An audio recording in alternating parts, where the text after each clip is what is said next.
প্রথম দেখাতে মনে হতে পারে এটি সুইজারল্যান্ড কিংবা ইংল্যান্ড, আসলে না, এটা বাংলাদেশে। ইন্টারন্যাশনাল স্কুল ঢাকা ISD, যার যাত্রা শুরু 1999 সাল থেকে। এবার আসুন এর গঠনগত কাঠামো নিয়ে কথা বলি আমরা। ভিতরের পরিবেশটা এতটাই সুন্দর যা দেখে আপনার মন কেড়ে নেবে। বিভিন্ন রঙে সজ্জিত করা হয়েছে এই স্কুলটিকে। এক কথায় আমরা বলতে পারি এটি একটি আধুনিক মডেল স্কুল। এই স্কুলে মূলত নামি দামি ব্যক্তিবর্গের ছেলে পেলে পড়াশোনা করে, কোনো নিম্নবিত্ত সাধারণ ফ্যামিলির ছেলে পেলে এখানে নেই বললেই চলে। স্কুলের বেতন আর আনুষঙ্গিক খরচ অনেক বেশি। বসুন্ধরা রাস্তাঘাট এবং প্ল্যান মাফিক সব কার্যক্রম আপনার পছন্দ হবে। সবকিছু পরিবেশ বান্ধব। রাস্তা দিয়ে হেঁটে যাচ্ছিলাম, মনে হচ্ছিল যে আমি বিদেশের কোনো কান্ট্রিতে আছি এখন।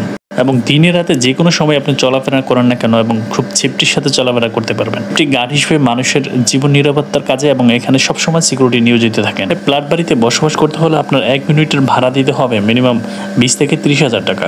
কর্পোরেট জব কিংবা সরকারি চাকরিজীবী যাদের মাসিক বেতন 50 থেকে 60 হাজার টাকার মতো, তারা এখানে বসবাস করে থাকতে পারেন। ঢাকা শহরের এরিয়ার মধ্যে এবং সবচেয়ে দূষণমুক্ত হচ্ছে যে জিনিসটি, সেটা হচ্ছে পানি। পানির জন্য দুর্ভোগ পোহাতে হয় ঢাকা শহরবাসীকে। পানির উৎস কম থাকার কারণে প্রতিটি শহরেই দূষণ ছড়িয়ে ছিটিয়ে পড়ছে।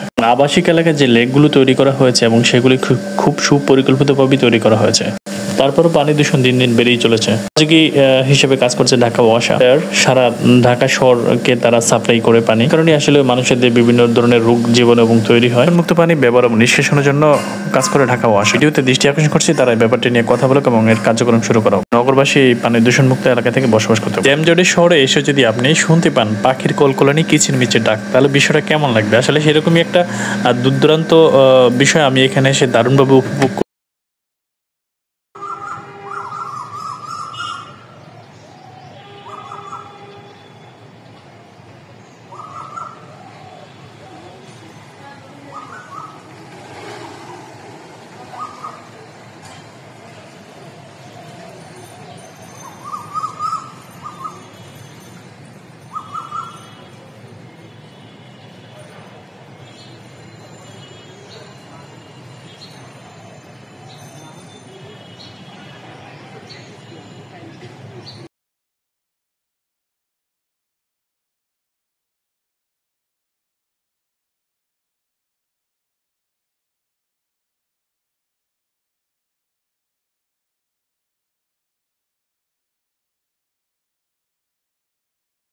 শহরে বসবাস করতে হলে আপনি সবকিছুর ভারসাম্য রক্ষা করে এখানে বসবাস করতে হবে।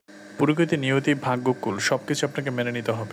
রাস্তাঘাট, ঘর বাড়ি নিজের ঘরের মতো পরিষ্কার পরিচ্ছন্ন রাখতে হবে। পরিবেশ রক্ষার দায়িত্ব আমাদের সবার। আসুন শহরকে আমরা নোংরা ডাস্টবিনে পরিণত না করে আমরা একটা পরিষ্কার পরিচ্ছন্ন সমাজ গড়ে তুলি। প্রচার এবং প্রসারের মাধ্যমেই সম্ভব। সচেতনতা বৃদ্ধির ফলে আমরা একটা সুস্থ বাংলাদেশ পেতে পারি। ধন্যবাদ সবাই।